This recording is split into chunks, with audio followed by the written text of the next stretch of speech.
Tô fazendo uma sequência de vídeos lá no Instagram falando sobre agachamentos, a forma correta de executá-los.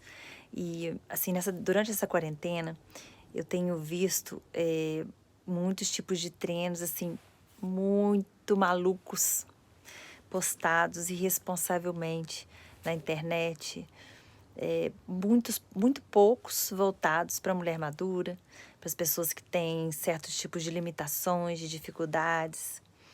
Então, eu vou falar um pouquinho para vocês aqui sobre esse tema específico que tanto interessa a gente, né? Que é agachamento. Os agachamentos, eles são altamente eficazes para o ganho de massa muscular. São exercícios completos que movimentam o seu corpo de forma quase total, embora a gente consegue dar ênfase na musculatura das pernas, no glúteo, que a gente gosta tanto. Ele é um exercício, existem pesquisas falando que até o músculo deltoide, que é o músculo do ombro, ele é trabalhado durante uma sessão de agachamento. Então, você vê que é um exercício bem completo. E uma questão que fica, que eu queria começar a falar, dando essa introdução, né, que são exercícios muito completos, muito bons, mas que não são insubstituíveis para você conseguir os objetivos que você quer. É muito comum algumas alunas me procurarem e elas têm certas limitações que impedem que elas façam o agachamento. Seja essa limitação uma artrose, um desgaste da articulação proveniente da idade mesmo, ou uma hérnia de disco, uma dor na lombar, uma dor na cervical. Existem muitas condições que impedem as mulheres de executar esse exercício. E a gente começa a treinar, fortalecendo a musculatura de uma forma segura. E aos poucos, à medida que você vai criando essa força muscular, esse equilíbrio, a gente consegue fazer os agachamentos. Na maioria das vezes. Aí, às vezes, no meio do treinamento, ela anda muito de salto no shopping um dia, ou leva um tropeção na rua, o joelho volta a doer, a gente dá um tempo nos agachamentos, continua com exercícios, e a pessoa continua melhorando, certo? Então, não é um exercício assim, tipo, se você não fizer agachamento, eu não vou ter resultado. Não, não é por aí. Você vai ter resultado, sim. Mas é o que eu falo para minhas alunas, né, gente? Assim, a gente tem 500 tipos de exercício para certo grupo muscular que a gente quer trabalhar. Então, tem muita coisa que a gente pode variar. Você não precisa ficar presa numa coisa achando que aquilo é questão da vida. Que se não tiver aquilo, você não vai ter resultado. Não, isso não vai acontecer. E ocorre muito erro de alguns profissionais também, que por acreditarem nisso também, te dão exercícios que forçam além da sua capacidade. Às vezes você não tá aguentando, é muito comum você escutar, sabe, algumas mulheres falando comigo. Eu não tava aguentando, sabe? Minha coluna tava gritando e ele, não, você consegue, você é fraca, não, que você vai conseguir, vamos lá, até no chão e tal. Acabou que arrebentou a pessoa, aí depois chega todo estrupiado pra gente consertar. Porque uma coisa que tem que ser falada, gente, a musculação conserta. Musculação não estraga, não, tá? Musculação é um remédio que deve ser feito de forma muito coerente, de forma muito individualizada, tá? Então, quais são os tipos de agachamento que existem? Existem vários tipos de agachamento. A gente tem que ver aquele qual que é adequado para a tua idade, certo? O agachamento mais convencional que a gente tem, em que a gente coloca os pés paralelos e agacha com uma barra nas costas, ou segurando um halteres, ou sem nada mesmo, né? Ele é um agachamento muito eficiente, porém tem que ser muito adaptado à tua realidade. Por exemplo, quando uma aluna me procura e ela tem algum problema, alguma dor, alguma disfunção na sua coluna vertebral, em qualquer área que seja na região do pescoço, que é a cervical, seja na região torácica ou na região lombar, eu evito o agachamento com a barra nas costas. Não é uma coisa sábia se fazer. Colocar a barra nas costas de uma pessoa que está com dor na lombar, na coluna, onde quer que seja na região da coluna que seja localizada. Mas essa pessoa pode fazer um agachamento na bola, ela pode fazer um agachamento segurando halteres, ela pode fazer um agachamento livre, às vezes está leve, sem peso, a gente pode fazer em 2 tempos, desce 2, sobe 2, trabalha a intensidade através da duração do exercício, no ângulo do exercício, tá? Então a coluna fica livre disso. O agachamento também, que é o afundo, que é a passada, que também está lá no Instagram, eu estou mostrando exercício em que você dá uma passada para frente ou uma passada para trás. Também são exercícios muito bons, muito completos, que pega aquela região que a gente gosta, do glúteo, do quadríceps, da região posterior da coxa. Também são exercícios bons e seguros, dependendo da sua condição. Vale a mesma coisa de não colocar a barra nas costas, se você tem esse problema, tá? Ah, Paula, mas eu não tenho problema na coluna, não. Eu tenho problema no joelho.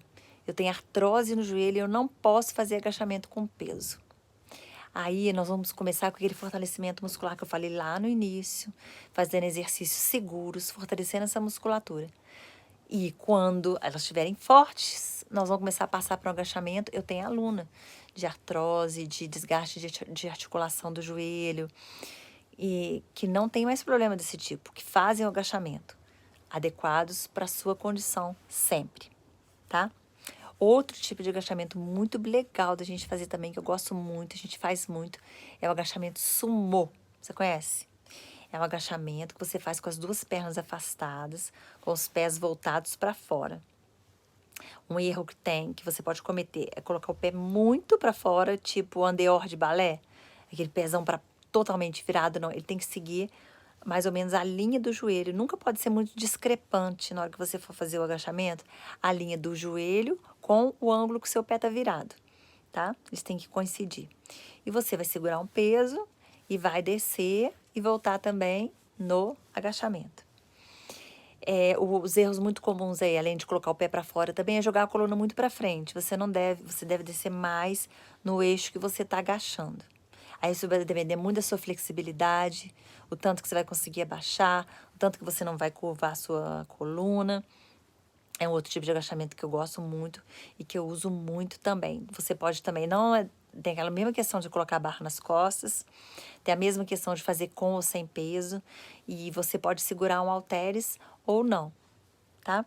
Ele é bom também de fazer na bola, como com os pés paralelos, com os pés voltados para fora também. Eu gosto muito de fazer a bola, a gente apoia a bola na parede e vai abaixando ali no ângulo certinho. São excelentes exercícios também, tipo agachamento, tá? Uma boa dica que eu dou para você forçar um pouquinho mais esse exercício sem a utilização de pesos, além de você fazer devagar, além de você fazendo uma velocidade mais lenta, você pode não hiperestender a tua perna toda na volta. Você sempre mantém aquele ângulo curto, sabe? Que é uma forma de você sobrecarregar. Outra forma de você sobrecarregar é você parar no estático, no agachamento isométrico. Então eu faço isso muito com minhas alunas. A gente acaba de fazer a série, na última série eu mando elas ficarem ou 30, 40 segundos paradas lá embaixo, em contração, é a morte. Ou então fazendo repetições curtinhas lá embaixo, sabe? Tipo uma balançadinha. Só não vale fazer balançadinha rápida. A balançada tem que ser devagar para você sentir bem a musculatura, certo? Outro tipo de agachamento também que tem é a passada caminhando, você já viu? Muita gente na academia dando aquelas passadas, segurando peso, ou então com a barra nas costas. Esse aí, olha, eu não dou para minhas alunas, por vários motivos. O primeiro deles, é difícil controlar a execução correta dos exercícios. Ou seja, na preocupação da aluna caminhar, equilibrar o peso e a barra, olhar para o lado, ver se não vai atropelar alguém, ver se a passada está certa, é muita coisa. Acaba que ela perde a concentração dela no que a gente mais quer. O que é? O ganho de força e de ganho de massa muscular. As preocupações são tantas que ela perde o foco naquilo ali.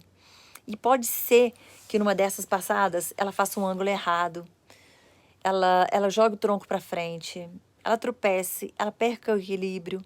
Então são variáveis que eu não gosto de fazer. Esse tipo de treino, esse tipo de caminhar, de passada, né? Eu acho muito bom quando para fazer um aquecimento, para fazer um HIIT, fazer acelerar o seu coração. Aí é legal. Mas para o ganho de massa muscular específico, eu não gosto, eu não recomendo, tá? Não quer dizer que tá certo, que tá errado, porque o treinamento ele é muito individualizado. Então a gente tem que estudar caso a caso, ver um por um, para ver se aquilo é adequado para você ou não, tá? Então fico com essas dicas de hoje. E fique certa que o agachamento é um exercício muito bom, que vai trazer muito resultado. Mas ele não é insubstituível e nós temos que ter muita sabedoria para usá-los, tá? Vendo as suas condições. Um caso interessante que eu tenho para contar aqui para vocês é assim: hoje em dia a gente vê muita gente jovem pegando muito peso, né? E eu lembro assim, quando eu me formei, o agachamento era proibido, gente. Não podia, não. A gente não fazia. E hoje a gente vê que dentro disso tudo que eu te falei, ele é um dos exercícios mais seguros que tem, levando em consideração isso, todas aquelas dicas que eu te dei. Mas antigamente, na minha época de juventude, quando eu formei, quando eu comecei a trabalhar, ele era um exercício super contraindicado. E o que acontece? Onde eu quero chegar? Mesmo assim, eu encontro alunas que me contratam que não pegaram essa época de agachamento irresponsável do jeito que está sendo feito, pessoas muito jovens, pulando em plataforma com peso nas costas, gente. Então, é uma geração a minha que não fez isso e que já está com muitas condições da lombar, joelho e articulação em geral. Eu fico pensando, essa geração que está fazendo esse tipo de coisa, pulando em plataforma, segurando peso. Aonde que isso vai? Outro dia, tinha uma menina fazendo isso na academia. E assim, eu não gosto de. Eu tô preparada para levar um fora, mas eu não consigo não falar, sabe? Eu tô preparada para a pessoa falar assim: o que você tem com isso? Aí eu vou falar assim: eu vou responder, eu não tenho nada com isso. Tipo assim, que ela já perguntando o que vai responder. Eu não tenho nada com isso. Mas eu tenho uma obrigação ética e moral, ética, de saber o que eu sei e te ver fazendo isso com 30 anos, com 25 anos. Sabia que seu joelho. Imagina que seu joelho vai estar com 50. Sabia que você pode viver até 100? Porque a sua geração provavelmente vai viver por causa dos avanços tecnológicos, avanços da medicina e da qualidade de vida. E aí? Aí normalmente sou muito bem acolhida, sabe? Graças a Deus, ela é mesmo, né? Não vou fazer isso mais não. Eu falei, não, não faz isso. Porque não precisa. Se precisasse, a gente fazia. Entende? A gente fazia, mas não precisa. Você pode fazer as coisas com inteligência. Às vezes, assim, você nem precisa ser formada para isso, sabe? Você precisa usar a sua inteligência e muitas vezes acreditar naquilo que o teu corpo está te falando.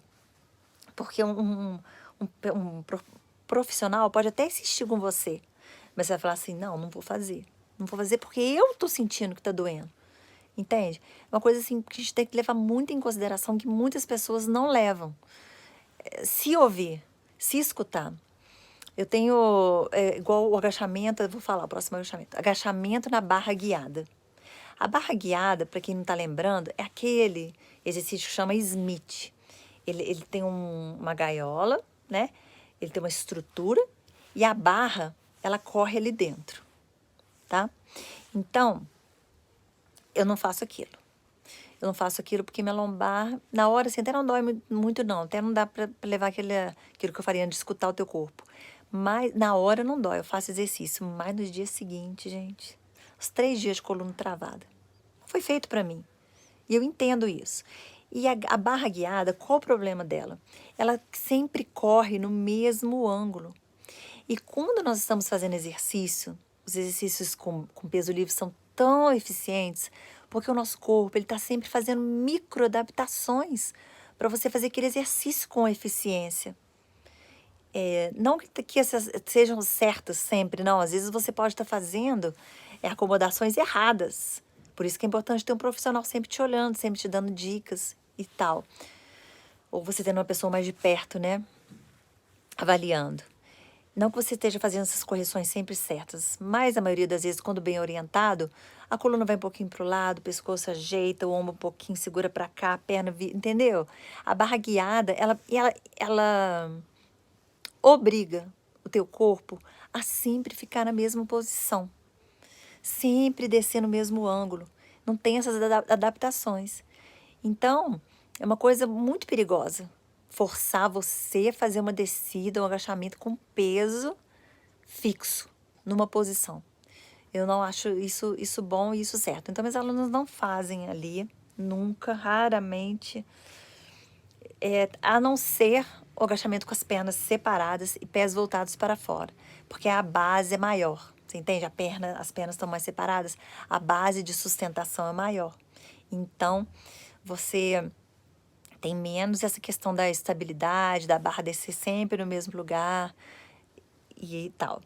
E ainda eu vejo ali uma coisa pior também, muitas vezes, que é a pessoa colocando 2 steps.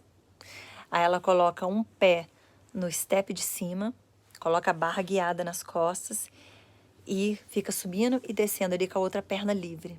Aí, minha amiga, minha ouvinte, minha aluna, para nossa idade, é uma coisa assim muito grave de se fazer, tá? O agachamento com a passada para trás, também muitas vezes a gente pode colocar um step na frente. Quando a gente coloca um step na frente, o que acontece? Você aumenta o seu ângulo de descida. Então, ele fica um exercício mais pesado. Então, é uma forma de você sobrecarregar esse exercício. Se você está me escutando, você é uma aluna adiantada, experimenta fazer. Você coloca a perna da frente num degrau maior, coloca um peso da melhor forma que for adequado para você, dentro daquelas orientações que eu te falei, e faz o agachamento até lá embaixo e voltando. Lembrando que não pode encostar o joelho no chão, tá? Só chega pertinho do chão e volta. Todo o agachamento, o agachamento ele deve ser feito na maior amplitude que você conseguir. Outra coisa que tem que se observar muito. Se você tem um problema de joelho, se você tem uma limitação, também a gente não pode fazer assim abusar muito no ângulo. Mas tá tudo ok com você, tá tudo certo. É até um jeito de que às vezes eu vario o exercício. Eu coloco, às vezes a minha aluna faz com mais peso, mais curto, às vezes a aluna faz com menos peso e mais profundo, e com a respiração correta, né? Toda vez que você for fazer um esforço, você solta o ar. E quando for estiver no período de recuperação, voltando do exercício, você puxa o ar. Para quê? Para quando você está fazendo a contração, você não prender o ar. É muito comum no treinamento de força, no agachamento, a gente prender o ar. O agachamento, gente, é um exercício muito puxado. Muitas vezes eu acho que eu vou infartar. Mas graças a Deus, nunca aconteceu. Mas tem hora que eu saio, meu coração parece que vai sair pela boca. Aí você dá uma andadinha pela academia, dá uma recuperada pela casa, né? Agora no caso que a gente tá fazendo em casa, dá aquela recuperada, a sua respiração volta ao normal. Então, é um exercício bem eficiente, bem completo e com bastante formas de a gente variar, como eu te expliquei agora, mas que tem que ser feito com muita sabedoria. Não é insubstituível e você faz um fortalecimento geral para depois chegar nele, se você começar do zero, tá? Outra coisa importante que eu queria falar com vocês também é que é um exercício que treina muito o abdômen. Sim, essa é uma dúvida que as pessoas têm, assim, ô Paulo, hoje a gente vai treinar abdômen, não no final da série. Eu falo, olha, você treinou abdômen no leg, você treinou no agachamento, você treinou no bíceps, você treinou no tríceps demais. A gente não precisa fazer. Mas, normalmente a gente faz umas 2 séries de 15, 2 de 20, só para os alunos ficarem felizes e saírem com aquela cereja do bolo, sabe? Tipo, nossa, eu treinei abdominal. Só que, na verdade, o agachamento é um excelente exercício para abdominal, como é para deltoide também e como é para muitas partes do corpo. Um excelente exercício. Fique ligada, se você tiver alguma dúvida, me pergunte aqui, eu vou ter um enorme prazer de te responder. Me siga, dá o seu joinha aí, compartilhe um vídeo e vamos ajudar as mulheres maduras a ficarem cada vez mais saradas, ok? Façam o agachamento e aproveitem bastante, se estiver dentro das suas possibilidades.